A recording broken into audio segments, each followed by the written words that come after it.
thank you very much, the organizers, for this invitation. I'm a postdoc at the São Paulo State University in Brazil, and I'm working on planet formation, basically. So today I'm going to talk a little bit about the solar system formation. So basically I'm going to talk about a few episodes of the formation of the solar system. I'm going to talk about the formation of the inner solar system, the formation of the ice giants, basically Uranus and Neptune, and also I'm going to talk about the solar system dynamical instability. So you know already from the previous talks that planets form in disks, and these disks, they typically last a few million years, maybe less than 10 million years. So basically the gas disk lifetime is short, and much of the planet formation happens during these first few million years. So let's take a look at the stages of planet formation. So planet starts to form from grains that grows to probably to pebbles. Pebbles, they should be particles of centimeter to millimeter size objects. These pebbles, they feel gas drag. They typically spiral inwards, as Nader said before. If they can clump in some specific regions of the disk, then you can eventually form big objects that we call planetesimals. Planetesimals are basically kilometer-sized objects. So if these planetesimals can continue accreting pebbles or growing by mutual collisions with other planetesimals, they can grow to planetary embryos, and planetary embryos can grow in two different ways. If the gas is still around, so if they are big enough, they grow to, for example, to a few Earth masses, or maybe 10 Earth masses. If they are in the disk, they're going to interact with the disk. They are going to gravitationally interact with the disk, launch these spiral waves, and they're going to migrate. We call this mode of migration type 1 mode. If they have time to become a gas giant like Jupiter, they become massive enough to open a gap in the disk, and they start to migrate in the type 2 mode. After the gas in the disk is gone, probably after a few million years, maybe 3 million years. So no more gas in the disk, you have a few planetary embryos. Their masses depend where they are and how much mass you had from the beginning to form them. So you can imagine that the inner region of the solar system, you have something like maybe Moon to Mars size embryos. In the other part of the solar system, beyond a few AUs, you could have something like a few Earth masses of size in embryos. And these bodies, they are produced during this runaway and oligarchic growth that Nader talked about. So after the gas is gone, you can have collisions because there's no dissipative effect to keep their orbits cold enough. They typically cross orbits and collide, forming planets, like the Earth. So in the first part of this talk, I'm going to focus on the inner solar system. So I'm going to explain how the terrestrial planets form and how the asteroid belt form. So let's take a closer look at the inner solar system. So that's what we got. We have 4 planets and the asteroid belt. Let's take a closer look at the asteroid belt. This is the structure of the asteroid belt. So each one of these dots is one asteroid larger than 50 kilometers in size. And if you look at the inclination and the eccentricity versus semi-major axis, the belt is located between about 2.1, 2.2 AU to about 3.2 AUs in the inner solar system. And the eccentricity distribution ranges from basically 0 to 0.3. So they have very eccentric orbits. And the inclination from 0 to about 20, 25 degrees. So the belt is dynamically excited. Because if you compare with the planets has a typical eccentricity of a few percent. That's much more higher eccentricity than inclination than the belt. So the belt is dynamically excited and also is depleted in mass. If you compute the total mass in the belt, you're going to have something like 5 or 10 to minus 3 Earth masses. That's more than 1,000 times more depleted than the terrestrial region. So one of the questions that I want to address from this in the next slide is, why is Mars so small? If you compare Mars with the Earth, Mars is 10 times less massive than the Earth. So another issue that you have in the solar system that Nader already discussed about is how did the Earth got its water?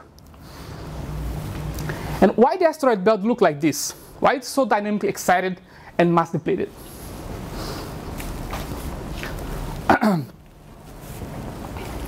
So, but the asteroid belt is not only this. You have another feature of the belt that's quite important. The belt is divided in two. The inner part of the belt is dominated by S-type asteroids that are basically water-poor asteroids. And the other part of the belt is dominated by C-types. So a mode of terrestrial planet formation, to be consistent, has to reproduce these two features of the belt, including those previous ones that I discussed before. So let's take a look at the classical mode of terrestrial planet formation in the solar system. The classical mode assumes that you have Jupiter and Saturn in the system. They form near their current orbits. And you have some planetesimals that are already formed everywhere in the solar system. So these planetesimals, they grow to planetary embryos. As I said, the inner ones are smaller than the outermost ones, just because you are in the other regions of the disk where you have probably more volatiles. So one of these lucky planetary embryos becomes Jupiter, and then this population here becomes the other ice giants, and then finally, after this process is complete, you have the formation of the terrestrial planets. So in this meantime, the gas dissipates, and boom, you form the terrestrial planets. So that's the view of the classical scenario of terrestrial planet formation. So this was just a cartoon, right? But here's a real simulation, and we have Jupiter and Saturn sitting beyond 5 AU, and we have a population of planetary embryos and planetesimals. So these guys here, the big circles, they are like moon-sized to Mars-sized objects, and the small ones, they are kilometer-sized or like asteroids. So we're going to assume that the gas dissipates because this is the late stage of accretion. There's no gas in the disk. The disk is dissipated, and then this body starts to interact with each other and grow by collisions, and also to scatter each other to higher eccentricities and inclinations. So this is what happens. So the color here shows what we assume it to be water-poor objects from inside a few AU and water-rich objects in that region. So because of this dynamical excitation, there are collisions, and then some bodies are formed in the system. In this case, we have 3 planets. So one sitting near 0.7 AU, another one near 1 AU, and the third one near 1.6. That looks like near the current location of Mars. But if you compare the masses of these bodies that are represented by the size of the dot, what we see is that the planet that's formed around 1.5 AU, this one, is bigger, is larger than this one. So this is the typical outcome of the classical model of terrestrial planet formation. So if you run many simulations like this and plot all them together in a plot, that's what we got. Here we have the masses versus some measure axis of a few simulations plot together. So you have the square that represents the terrestrial planets and the circles that shows the simulated planets. So if you compare all the planets are formed around 1.5 AU, they are typically much larger than Mars. So that's what we call the small Mars problem of the classical scenario of terrestrial planet formation. So how to solve this problem? So this problem has been around for more than 20 years. And then in 2009, Brad Hansen proposed this idea. Oh, rather than starting one simulation with a very wide disk like this, let's truncate the disk and put a lot of material in a very narrow region. So what he did was, let's start with a disk that narrow, include 2 Earth masses of solid material in that region, in embryos and planetesimals, and let the system evolve. So in this case, Mars is formed because one embryo that gets ejected from this region to beyond 1 AU stop growing because there's nothing to accrete. So Mars, in this case, the small mass of Mars is an edge effect because there's no mass to Mars grow. That's the reason maybe that it stays small. So what the Hansen show is that the small Mars problem requires a severe mass deficit beyond 1 to 3 AU. We have to deplete the inner solar system to get Mars right. So how can you do this? So one idea is, so the belt was born massive and get depleted by a mechanism. Then I'm going to propose one mechanism later. So let's assume that this is the disk that the inner solar system is forming from. You have the sun, you have the inner material. That's basically, let's say, imagine inside 1.5 AU. The total amount of mass in this region could be 2 Earth masses. And then you have the asteroid belt region that has also 2 or 3 Earth masses. So you could form an Earth here. But you cannot have this amount of material, otherwise you're going to form an Earth, and you want to form Mars. So you have to deplete the belt. And beyond a few AU, you have the material to form the gas giants. So a second solution is, maybe the belt was born low mass already from the beginning. So that's the reason Mars is small. You don't have to deplete it. It was just formed with low mass. So you can have maybe 2 Earth masses of material in the inner region to form all the terrestrial planets. And then you just have a little bit of mass in the asteroid belt. So that's what we see today. And you have a lot of mass beyond a few AU. The third solution is, maybe the belt was born empty. There's nothing there. And then we refill it with material from different regions. So that could be material coming from this region and material coming from this region. And I'm going to talk about each one of these scenarios in the previous slides. So let's first start with the belt was born massive and then you have to deplete it. How can you do this? So the idea where you have a massive belt and then you deplete it is called the Grand Tack scenario. So you start with a disk very wide with a lot of mass, and then you want to create a very narrow disk. How do you do this? Let's put Jupiter to do the work. So if Jupiter migrates up to 1.5 AU, and then it truncates the disk, and then you have to bring it back. So you're going to see how this works. So this is the basic idea of the Grand Tack scenario. You need to create a truncate disk, and then you use giant planet migration to do it.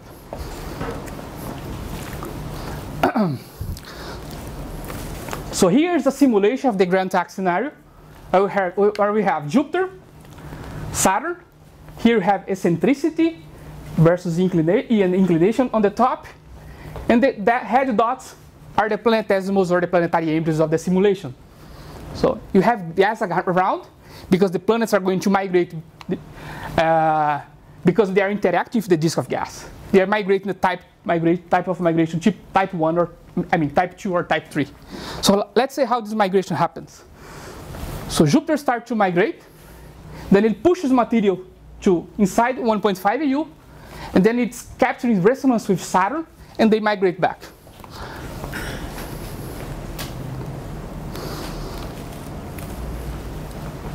When they migrate back, they enter this region where we have these blue dots that means like represent the water-rich bodies, and these bodies, they are scattered towards the terrestrial planets. So if you look at the kind of disks that we have here, it's very similar to what has been proposed by Hansen. Typically, this ends being like ends with about 2 Earth masses of material to form the terrestrial planets. So let's see how the Grand Tack works in a little bit more of details. So the idea is like this. So have time, have some measure axis. Jupiter's form, and then it starts to accrete gas when it reaches about 10 Earth masses. When it reaches about 50 Earth masses, it starts to migrate really fast because in the type 3 migration mode. When it enters in this region, it becomes massive enough, it opens a gap, and the migration speeds decrease. It becomes lower, and it enters the mode migration type 2. In the meantime, Saturn is forming the disk. Saturn is forming. Then when it reaches also 50 Earth masses, enters in the type 3 migration mode. And because it migrates faster than Saturn, than Jupiter, they meet each other in this way. And then there's a capture resonance, and they have reverse migration. This is an effect that is observed in hydrodynamical simulations. So that's what happened. They start they migrate up to a few AUs, maybe up to 1.5 AU and then migrate outwards back to beyond 5 AU. And if you look at the terrestrial planets that you can produce in the Grand Tack scenario, that's how they look like. So you have here again masses, same measure axis. The squares are the terrestrial planets, the real ones, and the triangles are the simulated ones from the Grand Tack simulation. So we can see that there's no small Mars problem here. So typically the bodies are the same mass than Mars, those that are formed around 1.5 AU. But there's an issue. The Grand Tack invokes a specific migration history for the giant planets. It's not the only one possible. So here I have plot together from Zhang and Zhang in 2010 and results of a few simulations with Jupiter and Saturn migrating the disk.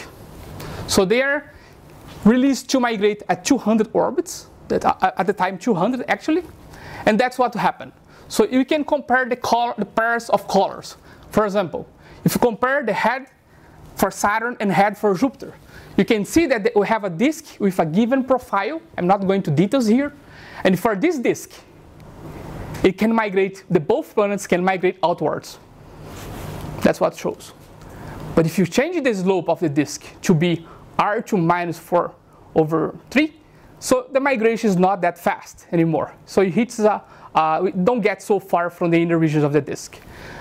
For more shallow disks, so there is no outward migration. Look, compare the pink colors here. So for R2 minus 1, Saturn migrate outwards. Both planets migrate inwards. So we could have all this type of migration for Jupiter and Saturn, the disk. And the Grand Tack is just one of the possible ones.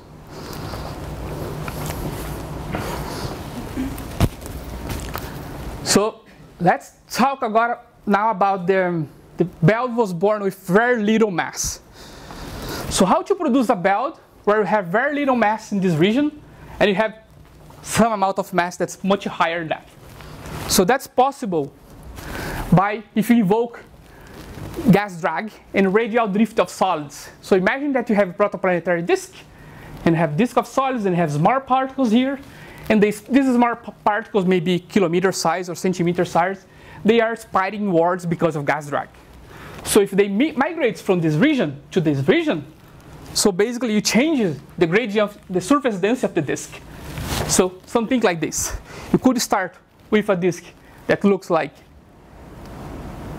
this, and then because the bodies migrate from this region to this one, and if you can pile up them there, then you get a mass distribution that looks like this.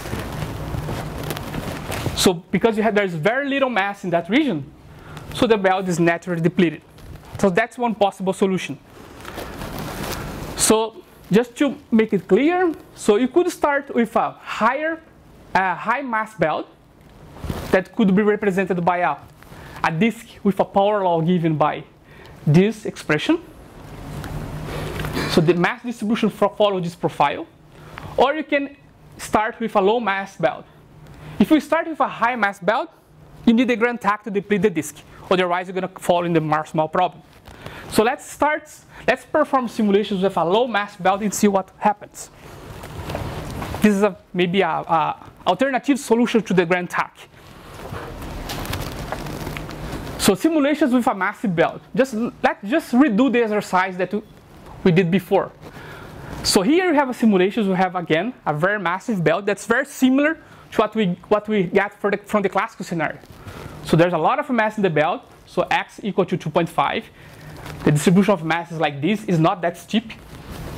So you have here again the simulated planets and the real ones as triangles. If you compare the real planets with the simulated ones, we can see that we still have the Mars problem here. So planets that are formed around 1.5 are maybe at least 5 times more massive than, maybe a few times more massive than the Mars.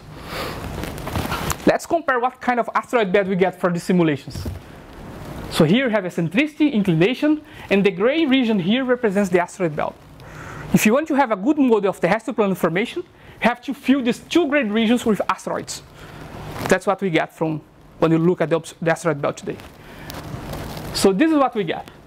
When you look at the eccentricity distribution, you can produce some very exciting asteroids in this region. So if you look at the asteroid belt region in terms of inclination, it's not clear what's going on. So what we did was, let's apply a statistical test and compare these populations of asteroids in the simulation with the real one and see what we get. So we know already from this case, it's visible, it's clear that we have a small Mars problem here. So if you compare the distribution of asteroids with the real belt in terms of eccentricity distribution, so they match quite well. We cannot reject these populations as similar to the asteroid belt today. But if you compare this population with the asteroid belt in terms of inclination distribution, they don't match. Basically, you can see that here that you have very high inclination asteroids in that region. And this is because you have these large embryos in the belt. And this is also bad. Imagine that you had in the past a very massive embryo in the belt. So this embryo should open a gap because you're going to eject the small asteroids away. And so you don't see this kind of gap in the asteroid belt today. So that's the one very strong argument against having starting simulations with very massive asteroids in the belt from the beginning. So because it's really hard to remove them later. Even if you remove, you have to remove fast enough to make them not create gaps in the belt today. Because if they create gaps, you should see them today, and we don't see.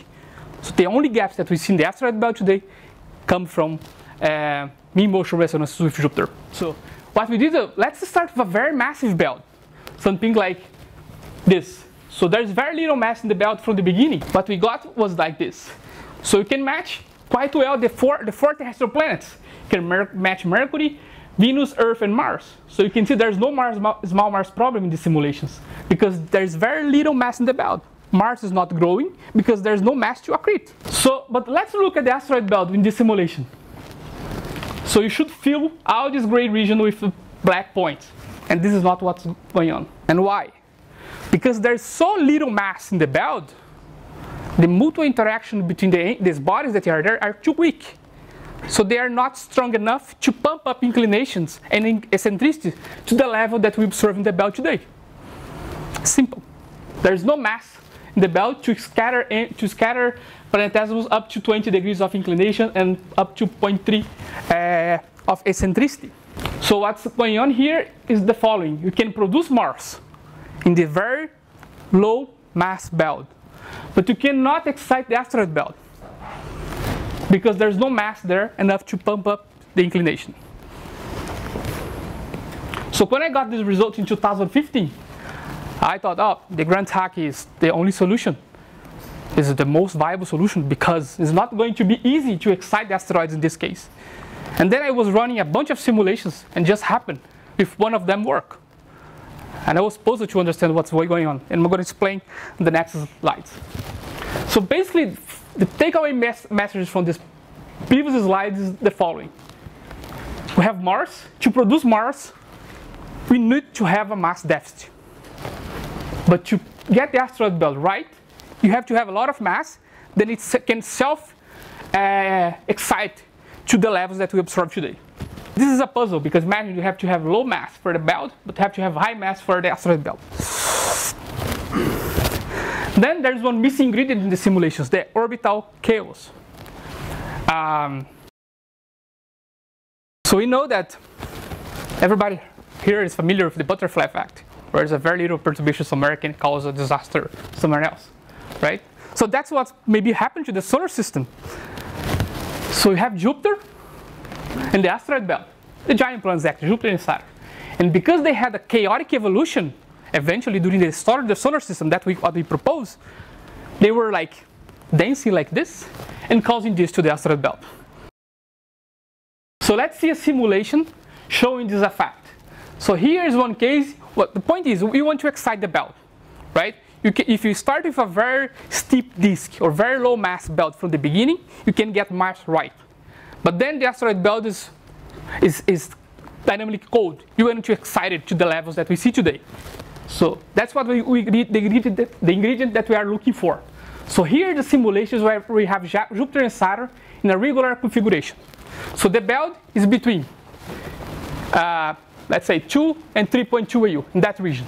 So that means that to reconcile this low mass asteroid belt with the real the inner solar system, you have to excite all this region here up to 0.3 of eccentricity, and all this region here up to 20 degrees or so. So let's see what happens. So the simulations has Jupiter and Saturn fixed beyond a few AUs, beyond 5 AU. So, and you can see that it's not working. The only excitation that we see are these little bumps here that are associated with resonances with the giant planets. So that means that this case cannot excite the belt to the levels that we see today. So it cannot save the model where we start with a low mass asteroid belt. So, but the story changes if you start the simulations of chaotic Jupiter and Saturn. So let's see how it changes. So you can see that the level of excitation that we get in the belt now, it's consistent with what we observed, both in terms of eccentricity and inclination. So if you have a low mass asteroid belt from the beginning, but if Jupiter and Saturn, they had a chaotic evolution, then you can excite the belt to the levels that we observe today. Just to compare the kind of dynamical evolution that we have for Jupiter and Saturn in these two simulations. So the regular one and the chaotic one. So here is the period ratio of the planets.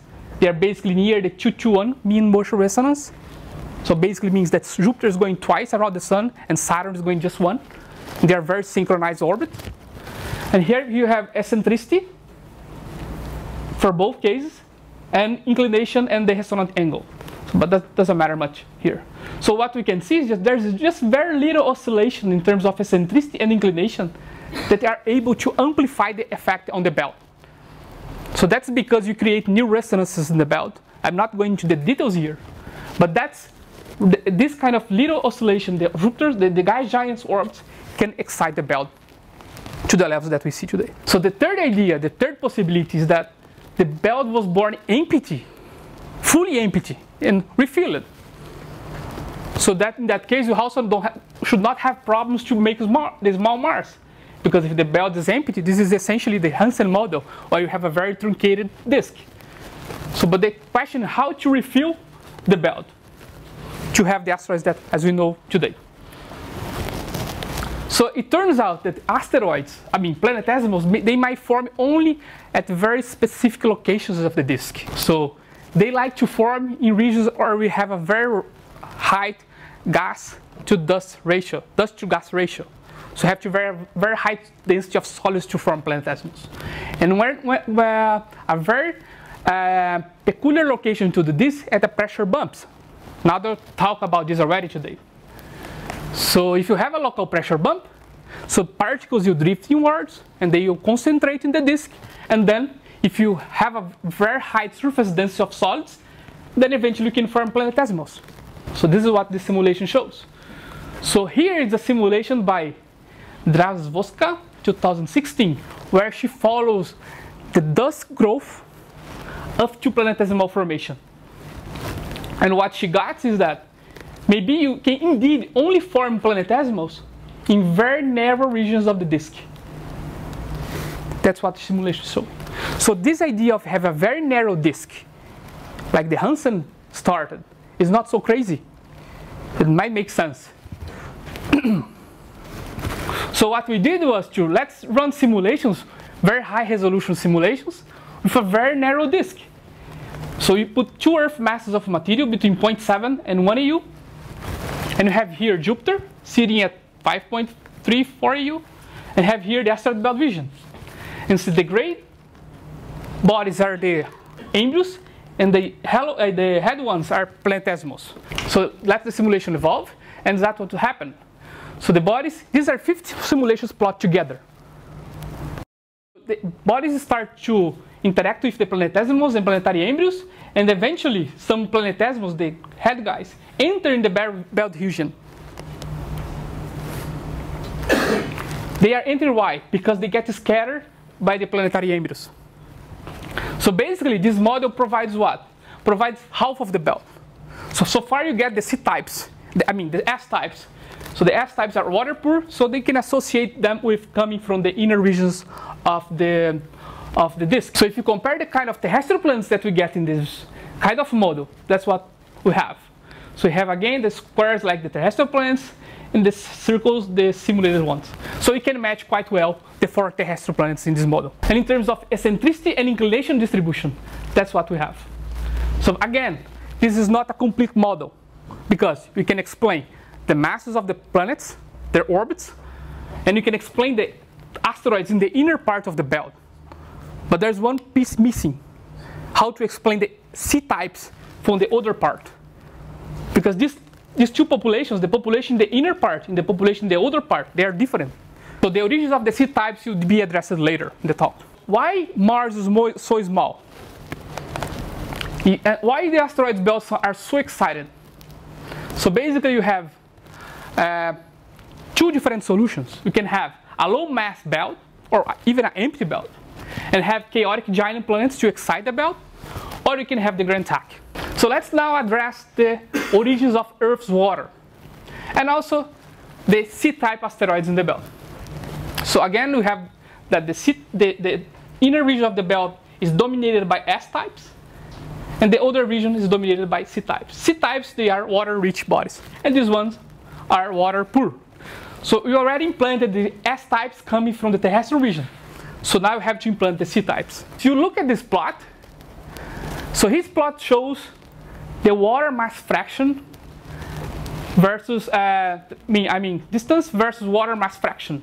So you have here different bodies in the solar system and the amount of water that they carry. So you have the TNOs that has a lot of water.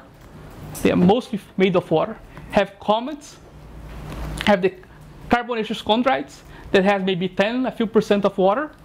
Have the ordinary chondrites that has a few percent, 0.1% of water, and they have the insta-type objects that are pretty dry. So if you extrapolate this plot, this gradient, to the inner regions of the solar system, so you should expect this Earth should be drier than these guys.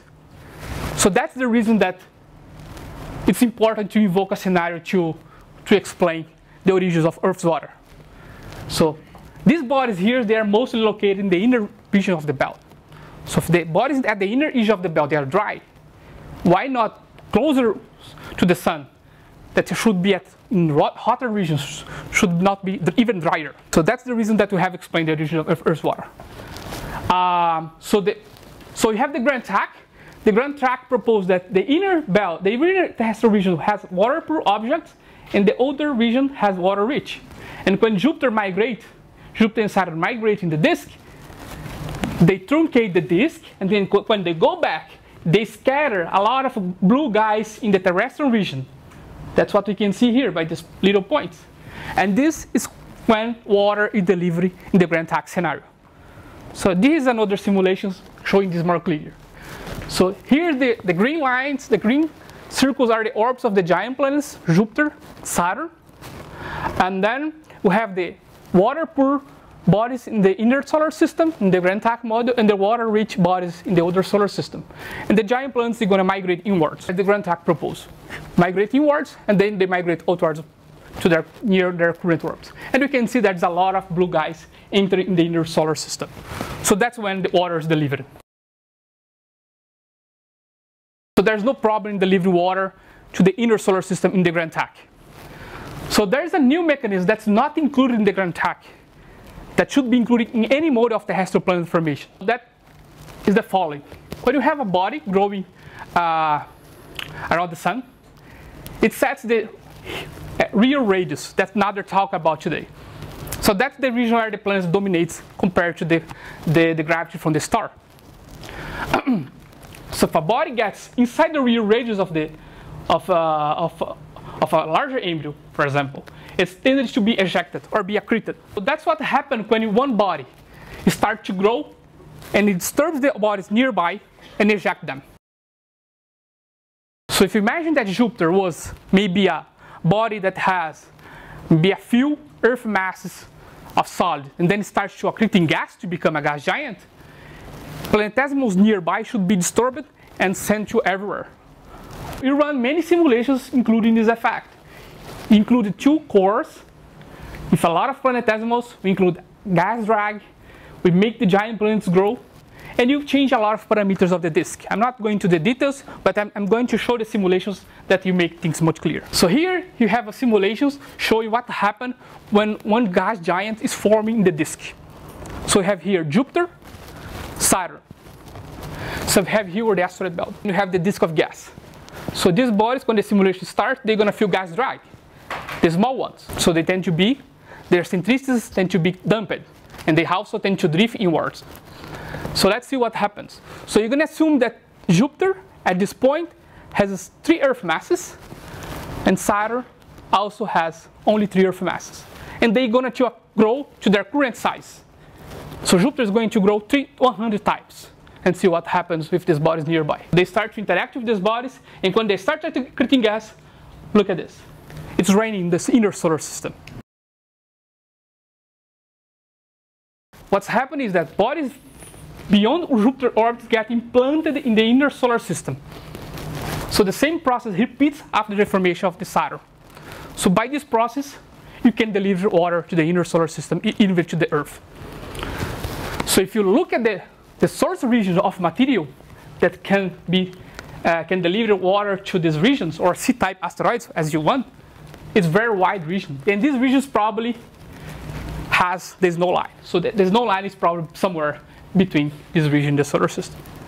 Maybe even inside there. So by this process, you can deliver water to the terrestrial region, because these bodies that has very high eccentricities, they will cross the orbits of terrestrial planets and collide and deliver water. So this process of delivering C-type material from the gas giants region to the belt is generic. It should happen everywhere a giant planet form, and it should play a very important role in the formation of the inner solar system. So if you compare the fraction or the relative abundance of material that can reach the asteroid belt in function of the different times of planetesimals, why this is important? Because gas drag depends on size. So planetesimals that are quite small, they feel a very strong gas, and they are typically implanted in the inner region, the other part of the belt, as you can see from the headline. So most of them are implanted in this region. If you look at the bodies that are very big, like 1,000 kilometer size bodies, they are implanted everywhere because they don't feel the effects of gas drag. So just to make it clear, so what happens is the following. When the body is feeling a strong gas drag, it's scattered and immediately is dampened. But it's not feeling a strong gas drag, it just keep going and keep having close encounters with Jupiter, and then is eventually implanted far away or closer in. So now you have a complete scenario if you combine the low mass asteroid belt with the injection of C-types. So this is the amount of mass that you have in the belt that are implanted during the process of formation of terrestrial planets. These are the S-type asteroids. And these are the C-type asteroids. As you can see, that you can get the inner regions being dominated by water-poor objects, and the other regions being dominated by water-rich. Where did the Earth's water come from, and where did C-type asteroids come from? You can have the scattering of planetesimals during the growth of the giant planets, or you can have the Grand Tack. I have 2 different scenarios to explain. So let's summarize the solar system, the different views for the solar system formation. So you can have the Grand Tack model.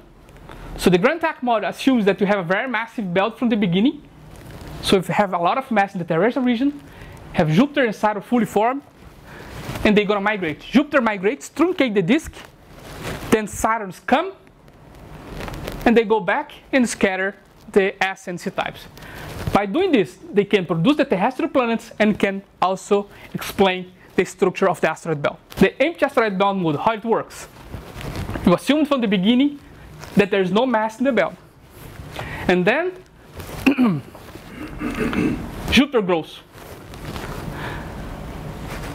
S-types comes from the accretion of the terrestrial planets. And then later, maybe later, Saturn grows and populates a little bit more the asteroid belt with C-type asteroids. In the low mass, after this, they have to go chaotic to excite everything. So that's the reason that they have this swing. finally, in the low mass asteroid belt model, we have a low mass belt, as I showed here. So Jupiter grows, scattered inwards the C types. Saturn's grow, they go chaotic in the excited belt. These are the views that we have for the formation of the solar system today. Maybe these two could be combined in the single one. Maybe this should be the most plausible idea. And so you can say maybe not three, but we have two scenarios. So now let's focus on the older part of the belt, this older part of the solar system. So you want to explain why you have the ice giants. This is related to why did Planet 9 come from? So everybody here heard about Planet 9, I think, right? So this is a movie showing the orbits of some transneptunian objects that could be disturbed by the presence of Planet 9. So So here you have the Sun, the 4 gas giants in the solar system. I'm going to plot the orbits of some transneptunian objects that we have. Let's zoom out, because these objects are very far out. So that's what we get. So we have this population of objects. These are like transneptunian objects, or like kilometer-sized objects, or maybe much larger. And they have these very weird orbits. They're all clustered in a common direction, as you can see. And this is something that's not expected. If you're observing something and you have no bias, you should expect to have, and you have no perturbation causing this, you should expect to have a random distribution of bodies. But they are very confined in the same direction. The pericenters have the same direction. So to explain this clustering, Planet 9 has been invoked. Planet 9 is a hypothetical planet that has been proposed to explain why these objects are so clustered. So recently, a few new objects have been discovered, and they were predicted also by the Planet 9 perturbation. So these new objects, they have perpendicular orbits related to the plane of the Planet 9. So the possibility of Planet 9 being real, it's not negligible. So why not try to explore a scenario for the formation of this planet, of this potential planet? So you know that the ice giants of the solar system, they are very tilted. So Uranus has an obliquity of 98 degrees and Neptune of 30 degrees. So the most likely scenario to explain why they are so tilted is if they suffer collisions or giant collision during the accretion. Because imagine that you have a collision, you just make them, twist them. So how this process might work? So let's take a look at the formation of the solar system again. So you're going to assume that the Jupiter and Saturn form in the solar system, and they block the formation, the migration of Uranus and Neptune, or the planetary embryos in the system. So we have here a population of planetesimal and planetary embryos. Eventually, this guy becomes Jupiter. Here you have a population of planetary embryos. And this population of planetary embryos, one of them is going to become Saturn, and the remaining ones should become the ice giants. Why they cannot migrate inwards? Because Jupiter is blocking the ray. That's what we show in 2015. So when Jupiter blocks the ray, they get dynamically stable because they get too close to Jupiter, and eventually they collide and grow. During this process of collisions, they grow to ice giants. And these collisions can naturally maybe explain why the ice giants has these large obliquities. I'm going to show a real simulation now of this process. Here you have a simulation of the formation of the ice giants in the solar system. Here you have Sun, Jupiter is fully formed, Saturn is assumed is fully formed. For simplicity, they are not migrating. And you have here a population of planetary embryos that have masses of a few Earth masses. So they're going to migrate inwards. And Jupiter is going to block them, Jupiter and Saturn. They start to migrate inwards, they scatter each other, they collide, and eventually we end up with a few planets. That's something like looks like the solar system. We have 3 ice giants. And during this process of formation of these 3 ice giants, some of them were ejected from the solar system. So here you have 3 ice giants, but you can ask, why do you have 3 if the solar system has only 2? That's another story. It has to do with the Nisi model, but I don't have time to go there now. Maybe you can ask later. So what we did was, let's get this scenario and plug it in the stellar cluster. The solar system was not formed alone in this. The sun was not formed alone in the the molecular cloud. Has many stars nearby. So what we did was to simulate a stellar cluster with the solar system inside. The solar system is here in the center of this stellar. Each one of these points is one star, and the color shows the mass. So the cluster is going to evolve, and eventually it dissipates, and all stars get far away from each other. But during this process of dissipation, some stars can pass by the solar system. And so this is what matters for the next steps. Here's what we have. Imagine that we have the solar system forming a stellar cluster. So let's zoom in the solar system. So here's the solar system. So we have here Jupiter and Saturn and the planetary embryos that are going to form the ice giants. If this system becomes dynamically stable and you have a star passing by, this star gives a kick to the planet. Because why this kick is important? Because otherwise the body is ejected and gets a more eccentric orbit and comes back to have another encounter with Jupiter and gets even more eccentric and eventually hits a hyperbolic orbit and decouple from the solar system. But if you give a kick at the right moment to a body that's on the process of being ejected, you can implant it in a different orbit that you allow to not have a next encounter with Jupiter.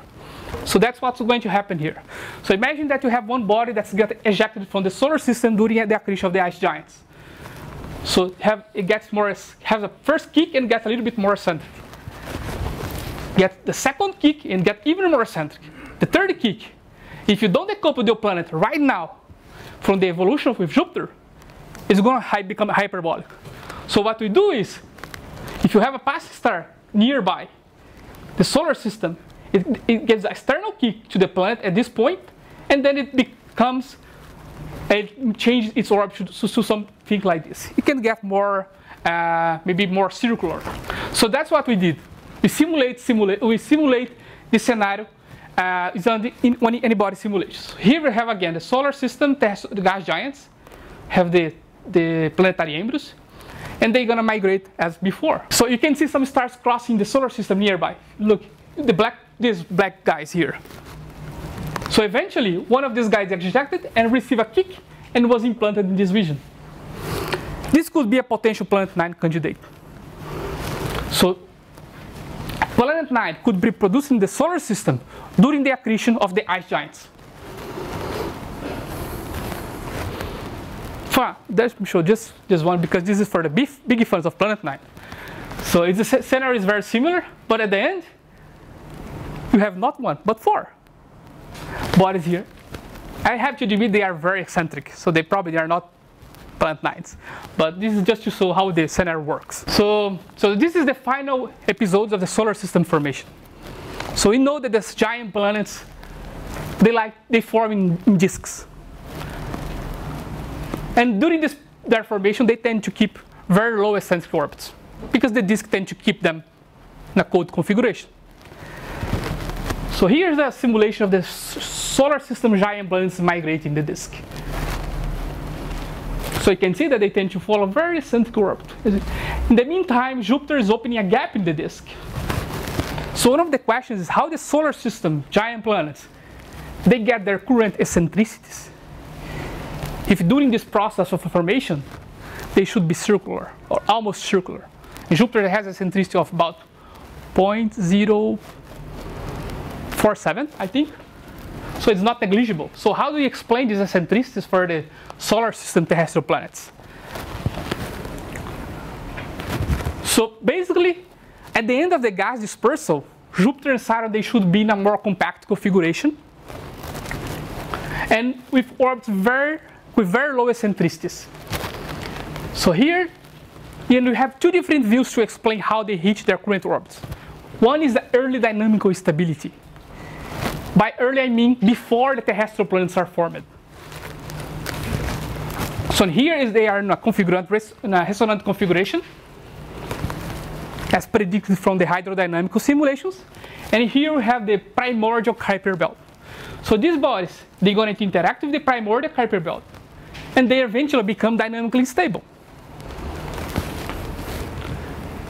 something like this, boom, and they hit their current orbits. That's what probably happened in the solar system. But there's another view that proposed that the solar system was formed, the giant planets in the solar system hit their current configurations in a late dynamical instability, much longer after the terrestrial planets were formed, probably after 400 million years after the time zero of the solar system formation. So in this scenario, it's basically known as the Nisi model. We have the giant planets in resonant configuration, the terrestrial planets fully formed, the primordial Kuiper belt, and then this become dynamically stable and they hit their current orbits. So here is a real simulation showing this process. So we have here the four terrestrial planets, the four giant planets in the solar system. And you have a disk that represents the primordial Kuiper belt. So these planets, they are interacting with this population. So eventually, they will become dynamically stable and hit their current orbits. That's how probably the solar system was finally built.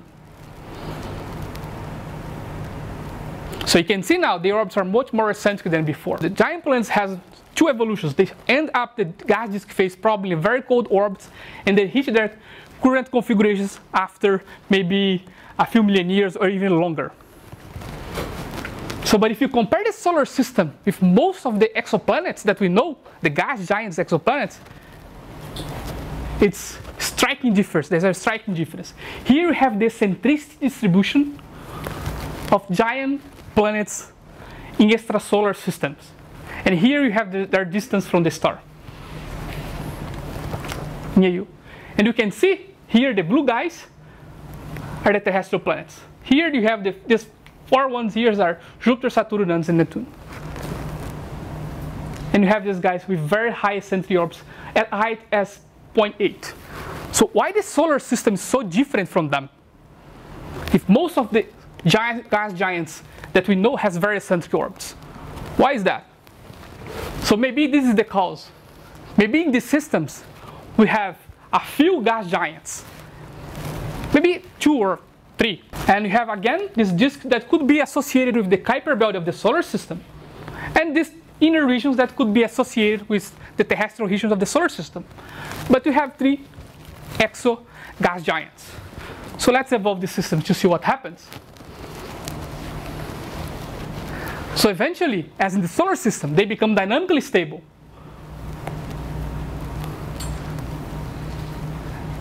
But the process is much more dramatic. Now, that's what happened. So you can see that's clearly different from the solar system. So, and at the end you have planets with a 0.8 of eccentricity near a few waves.